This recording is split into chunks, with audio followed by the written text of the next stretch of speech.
My name's Paul, and I've had bowel cancer, which I had the operation on the December the 14th, 2014.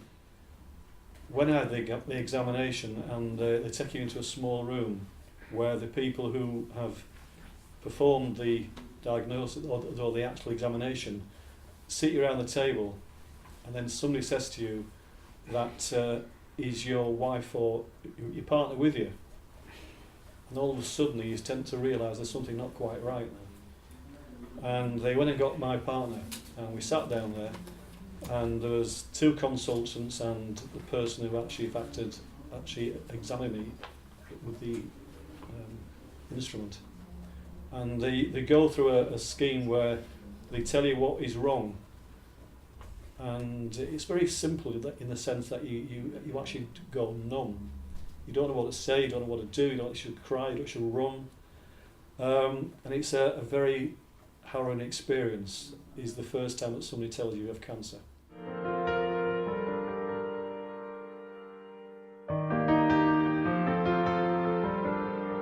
I think on the day itself, I actually was taken up to the ward on the day of the operation. Prior to that, one of the best bits of advice I'd had was from a person who lives opposite where we live in Arnside, and he did tell me a couple of weeks before this, he says the best thing to do is accept that people are going to do things to your body and let them do it, don't fight it. And I think on the day itself, the nearer I got to the day, the easier it became. The biggest problem with anything like this is because I knew nothing about anything to do with cancer or the operation itself or anything, and I didn't really want to know, was the fact that you have time to think about it. The nearer it gets to the day of the operation, it actually in fact becomes a slight release, because of the fact that you know it's going to be over with.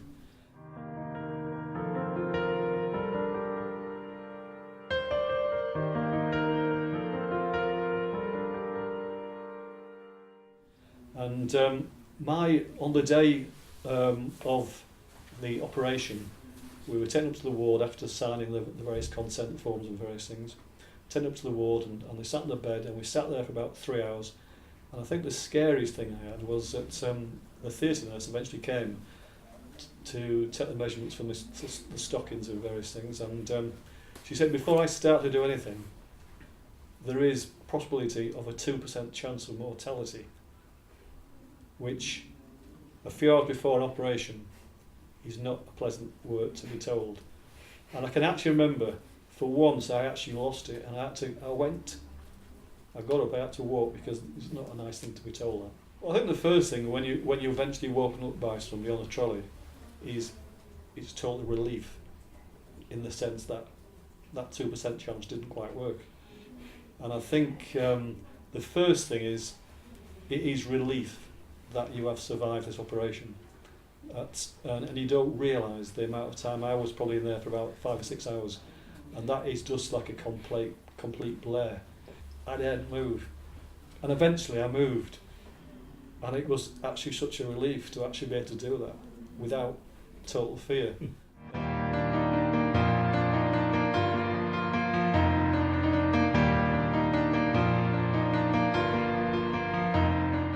Well, I think once you've actually got over the first night, and you actually in fact realise that, I actually felt exceptionally well. I was told by one of the nurses before that the third day you can actually suffer from depression. The first day, because you've got over the actual examination, or the operation should I say, is you're over that initial fear. The second day it's still there, and the third day you can actually suffer from depression. I think, to be honest with you, I recovered quicker than I ever experienced or thought I would do, and I had very little pain.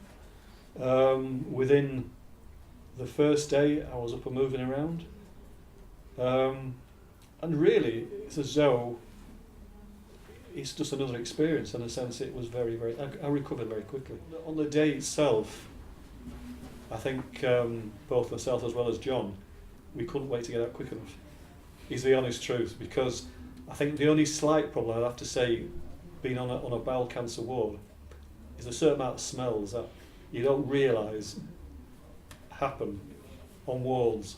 And I think the problem is, from my experience, I'd never been in hospital before. So the whole experience of being looked after in a bed and being told what to do was a totally different experience. So the quicker, from my point of view, I could get out and have some control over myself, the better. Well, we had various people from the hospital would ring up to see how you were on a daily basis, probably. And I think one of the more important things I had was a phone call, probably about 4 or 5 days after the operation, from one of the nurses at Lancaster Royal Infirmary, was that when they did the operation and they took out a section of the bowel, that bowel and the test they give the lymph glands, which I didn't realise they did in the operation, are sent off. And they basically phoned back to say that everything was in sense clear, in the sense that the cancer had not spread through the walls of the bowel, as well as the lymph glands were all clear, which was a very pleasant Christmas present, because that happened about 4 or 5 days before Christmas. But generally speaking, I thought the backup and the after service was excellent. And since then, we've had I've been to 2 checkups. Both times, everything seems to be going in the right direction, and I don't have to go back now until sometime towards the end of this year.